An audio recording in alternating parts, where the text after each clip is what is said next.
Welcome back, Guardians. It is your boy Turkey here at SGN Hub, and I like to cut straight to the chase in the video, and let's talk about the exotic glaives and their state in the game today after the Season 23 buff. Long story short, I think they're actually in a really solid place, and this comes from somebody who uses them very often, and I'm very intent on trying to implement them in my gameplay because they just have very unique functionalities. I think the community has just kind of collectively came to the decision that they are bad based on the usual conjecture from streamers, YouTubers, and just hearsay from seeing people use them improperly. But with a lot of the buffs that were given, I won't cover that in this video because that was about 4 months ago when they released that information. But they are, long story short, great. And being that they are great, I'm still going to start the video out with my personal favorite glaive, and that is the Edge of Concurrence. That is the Arc Glaive for the Hunter, and its exotic perk states the following. When weapon energy is full, consume it before firing to make your next shot track targets across the ground and unleash chain lightning on impact. Now, this actually does a lot more damage than people realize, and typically if you're even in PvE endgame content, if you have Arc Surge times 3, you can actually hit for around, don't quote me immediately on it, but it should be around 100k or to 119k. Now, if you're also using Mask of Bacchus or something on, that's going to give you a well or more damage, that's obviously going to ramp that up. But we have to take into consideration with the recent buffs, you also get a free shot every time you charge this perk. On top of you getting the free shot, it gets refunded if you hit a direct hit. Great on ammo economy. It now applies jolt to targets, so you can overload targets. It has a full explosion if you are amplified and you choose to spec into that given your fragments and classes, which is another separate instance that we'll delve into in another build video for the subclass itself and the glaive itself. But if you decide to go PvE, there is single target DPS available just with this glaive. These are all the functionalities that this glaive brings. You can run single target DPS and still crank out 7 million damage in encounters like Warlord's Ruin, the end games of dungeons, raids. I'm very confident that with this glaive and Lucky Pants and Crux Terminator, it actually fits really well into slot. And I would argue that in some instances, it's actually best in slot. But that's primarily for this one. It also has incredible PvP functionality. Prior to the damage being nerfed in Season 23 on the Edge of Concurrence, it was actually able to one-shot Guardians inside the well. I do believe it still does on direct hit, but if you had a Dawn Blade or anything of those, it would quite literally hit you for around 440k. So I think the percentage, or not 440k, I'm sorry, 440 damage. The percentage of the Edge of Concurrence damage was certainly toned down in PvP. But if you look in the background gameplay, I dropped 42 eliminations with the Eyes Luna and the Edge of Concurrence, and a lot of these kills are with Edge of Concurrence. This isn't, stat padded enhancement core leveled up Edge of Concurrence. I've really used this thing a lot. Whether it be with Strand, Mask of Bacchus, Arc, there's just so much utility for this thing in the ammo economy that it really provides now.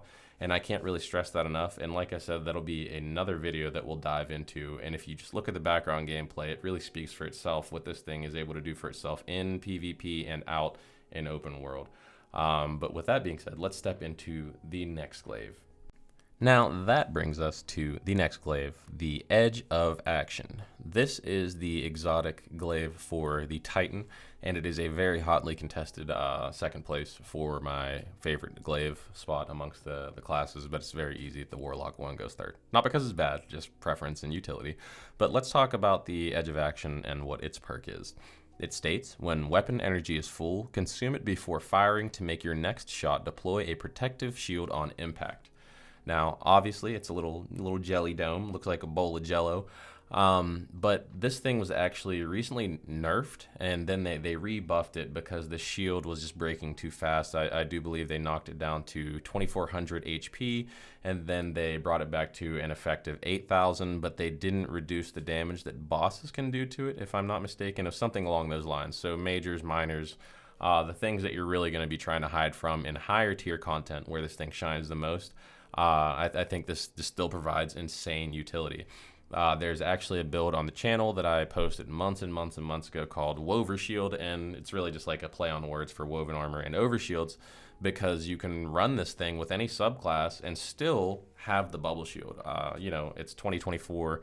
We don't really have Titans rocking weapons of light anymore like they did in D1, and bubbles just don't have the place in PvE that they used to. If anything, I feel like if you're able to have a high output of bubbles, that's the utility in providing continuous safe haven for teammates, and especially whenever the modifiers line up for it. And I mentioned earlier in the video, you can use these glaives to your advantage now that they have some of the verbs, like the Edge of Concurrence has, intrinsic overload on it, since it jolts targets. Now that basically guarantees overload on that. Now with this, if you're able to get volatile rounds, you'll more than likely get anti-barrier. You can pierce anti-barrier champions. But it fits into builds of all classes, especially if you're going to use something in endgame content like the Ward of Dawn. The Helm of Saint 14, I apologize, synergizes incredibly well with this, given that the blind effect also transitions over to the remote bubble itself. The PvP aspect of this glaive isn't really there. I have used it. I've tried all three of them in PvP, and that's even with the weapon projectile speed buff. It hits for a very hard 126 damage. I mean, it hits hard, so there might be some opportunity for hand cannon glaive swap and maybe taking somebody out one shot if they are below that resilience threshold. But this thing really shines in PvE, whether it be you're using the Helm of Saint 14 on the Void class, and this is really strictly support. You're not going in and going ham on this. This is a very support-oriented build, and your team will thank you and they will notice it. I've had a lot of people compliment me on it and just be like, wow, you're really making that build work. And it makes me happy to see stuff like that rather than it being portrayed as something negative because it's not meta. You could be using Saint 14, or you could be using the Strand subclass and suspending targets with the most recent exotic boots. I can't quite remember the name. I think it's Abeyant Leap. It provides 3 strand knockups. You can cast this from inside the bubble and actually raise targets, get woven mail and overshields for your teammate at the same time. Just insane utility with this weapon that just isn't shined upon whatsoever. Just constant slander at these glaives. But I will defend these. I promise you I will defend these. But really, that's the extent of this one's utility. It's just really an endgame monster. If you know how to place bubbles, you know how to be supportive, you can have up to like 5 bubbles on the field at a time. It's absolutely bonkers. But I guess that brings us to the end of the utility for this one. And we now move on to our final glaive.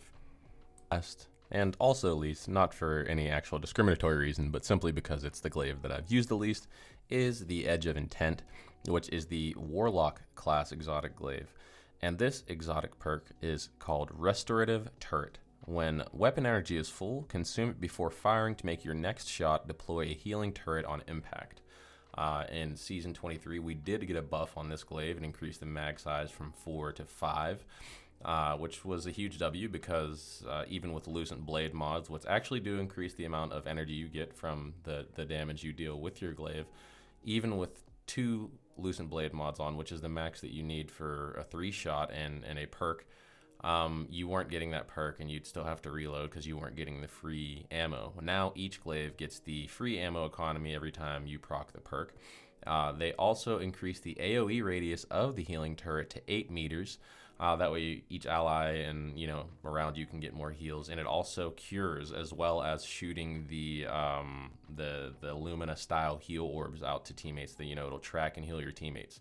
So this glaive itself, I believe, as well as the other 2, were really an attempt by Bungie to personify the classes in an old school MMO-esque type way, if you will, whereas obviously a hunter deal damage, Titan protect, drop bubble, and Warlock heal. I've never really been much of a support player, and I never really was able to find the use for this until recently. I got my dad into the game, and getting into the newer dungeons like Warlord's Ruin, Spire of the Watcher, and stuff like that, there's instances where you're just overwhelmed if you're a newer player and you're trying to really get your bearings. And believe it or not, with the new additions to it, this, as well as the Boots of the Assembler, if you're using a Rift and you're using this thing, the uptime on those heals and the stuff that actually will go out and seek your teammates, it does, I think, provide what Bungie was aiming for with that. I feel like as time goes on and the seasonal mods change, we'll be able to find more utility for these, more so me finding more utility for these, because a lot of people just choose to write them off and not use them. But this glaive was able to fill in that empty spot where you couldn't support teammates simply by killing the enemies, where blights are spawning or things are going on, where health is the reason that you're wiping or you're losing teammates. And it really helps players who are learning kind of not get so brutally bashed whenever these mechanics are hitting them. I understand damage is a mechanic, but in most games, we've always had a healer.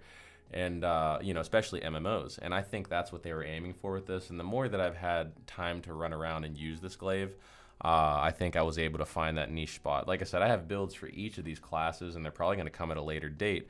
But this glaive definitely is PvE. It's definitely PvE. It is more efficient in PvP than the Edge of Action, which is the Titan glaive, because that one shoots slower. This one is an adaptive frame. So it actually, it hits for, I think, roughly 117 or 120. So you're going to be hitting actually, good damage. You'll two-tap the vast majority of the time. But I just don't see that heal being useful and the cure being useful in PvE or PvP. The way that it is in PvE. And there's some footage in the background where you see me using this healing thing, and it lasts for quite some time, almost 20 seconds. So you can have another one relatively soon. You can't get the shot back like you could with the Hunter one. But if you are rocking Lucent Blade mods, you can have another healing turret, you can have another well, and this is just things that are going to mitigate the damage that's coming in on your team in all encounters. So if there is a spot where you can flex and you don't necessarily need to have that exotic heavy weapon or divinity, I think this works, and especially with Slide Shot, Explosive Light, and Surrounded being relatively meta on our heavy weapon slot. So it does free up some space where you could still possibly play with that and run double special and put out some damage.